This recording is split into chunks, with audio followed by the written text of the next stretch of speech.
Greetings, this is the voice of Daniel speaking to you. I come again with another teaching whose time has come.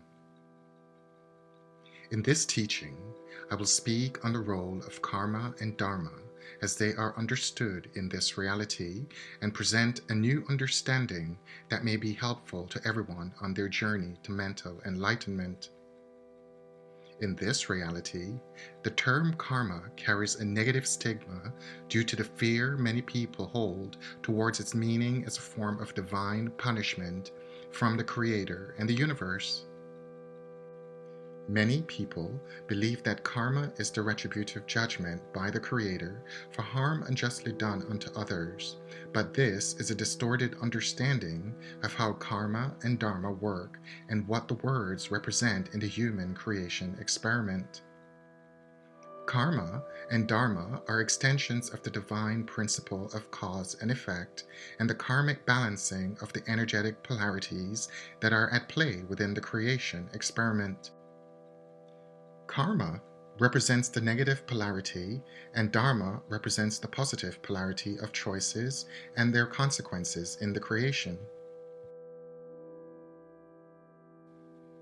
The wisdom in this teaching is to serve as a catalyst for your releasing of any emotional attachments such as fear or anxiety to the words karma and dharma, and to realize that they are only words that are used to describe the principle they represent, that what you do unto others, you do unto the self.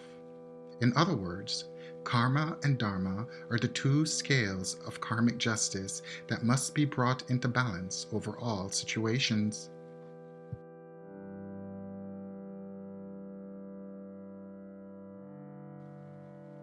In terms of choice and consequence, karma represents what you do to others, whereas dharma represents what you do for others. From a spiritual perspective, then, karma represents actions in favor of the self at the expense of others, which creates impending karmic lessons for the individual, whereas dharma represents actions taken for the benefit of others at the expense of the self, which incurs favorable dharmic blessings for the individual. In both these instances, the principle of karmic balancing is at play and will manifest as opportunistic experiences that are set up to teach both parties lessons about choices and consequences in their lives. Because of our ego minds, many people judge all experiences occurring in their lives as either good or bad, favorable or unfavorable, unaware of the opportunity to learn something new about themselves. It is from this judgment of these experiences that fear and anxiety arise for many people when the karmic scales are brought into balance. When a person begins to see all experiences from a higher perspective, they'll begin to also gain the wisdom that karmic and dharmic balancing is the result of their thoughts, choices, and actions, and as a result begin to see the lessons that are being taught to them experientially. With this awareness in mind, people will begin to understand the true purpose of karma as the method by which experiential learning occurs, and not as retributive or divine punishment from the Creator.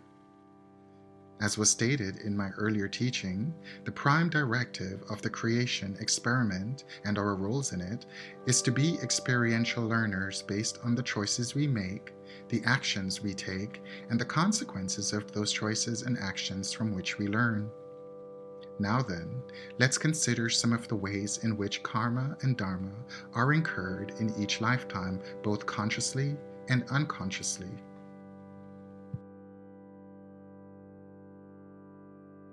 When a person intends to deliberately harm or exploit another person to benefit themselves, this negative intention goes through 3 stages of execution.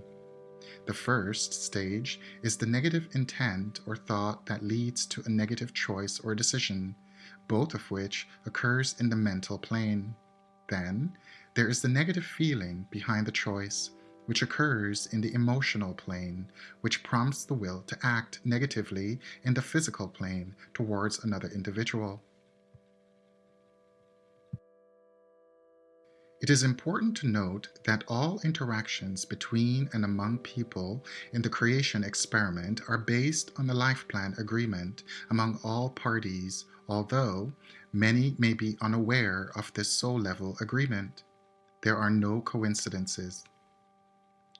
The person playing the victim in a karmic interaction does so in accordance with the life plan agreement, so that the offending party will incur a karmic debt that will need to be balanced karmically in this or a future lifetime, so that all parties involved can learn the lesson the experience was intended to provide.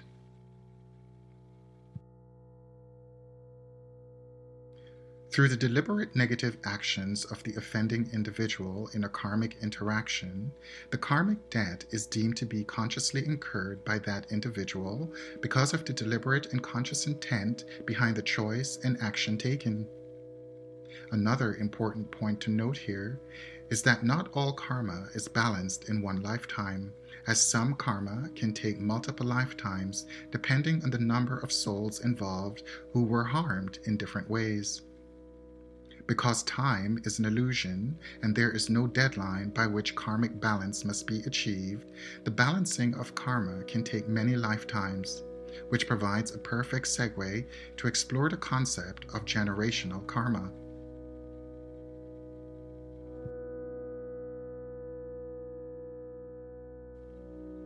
There is a great misunderstanding of what generational karma is and how it is passed on within a bloodline. Many people believe that generational karma or dharma is incurred from the negative or positive actions of their immediate ancestors only. But in truth, this is only one small way in which some generational karma is passed on. The vast majority of generational bloodline karma is incurred via spell work and witchcraft covenants made with negative spirits to curse a bloodline indefinitely, or until the negative covenant is broken. The person making the negative covenant can be anyone, even an envious friend or an acquaintance not connected to the bloodline directly. Another way in which generational karma is passed on is when a person or group of persons of power and influence deliberately harm another group of people based on malice, envy, or hatred without cause, which would incur a karmic debt so great that the consequence of which would take multiple karmic cycles over many lifetimes and generations to clear from the bloodline.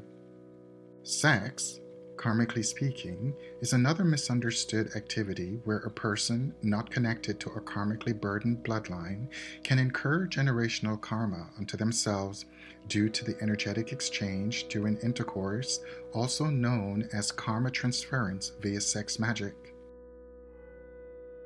This is why it is supremely important to be discerning with whom you have sexual relations and understand the energetic risks and dangers that can come with this type of connection. There are those who believe that negative karma can be prayed away by simply asking the Creator for forgiveness of a karmic debt, but this is a false belief. As was stated in my earlier teaching, the prime directive of the creation experiment is for us to learn via experience based on the law of cause and effect, choice and consequence.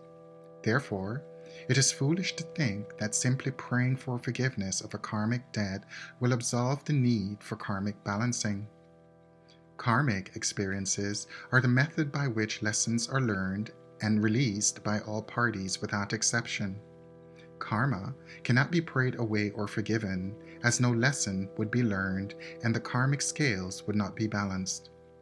The forgiveness of a karmic debt would undermine the fundamental principles of cause and effect, choice and consequence, and negate the need for experiential learning as part of the divine plan.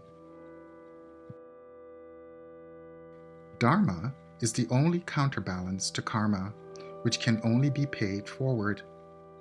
Have you ever wondered why some successful people of great means and resources who are aware of the principles of karma and dharma always choose to give back to society or to charities as a way of expressing their gratitude and benevolence? It is that they are acting in the way of giving back as a way of paying it forward dharmically. In doing this, they are building up positive dharma for themselves and their bloodline into the future as a way to balance any karmic debt that remains unhealed.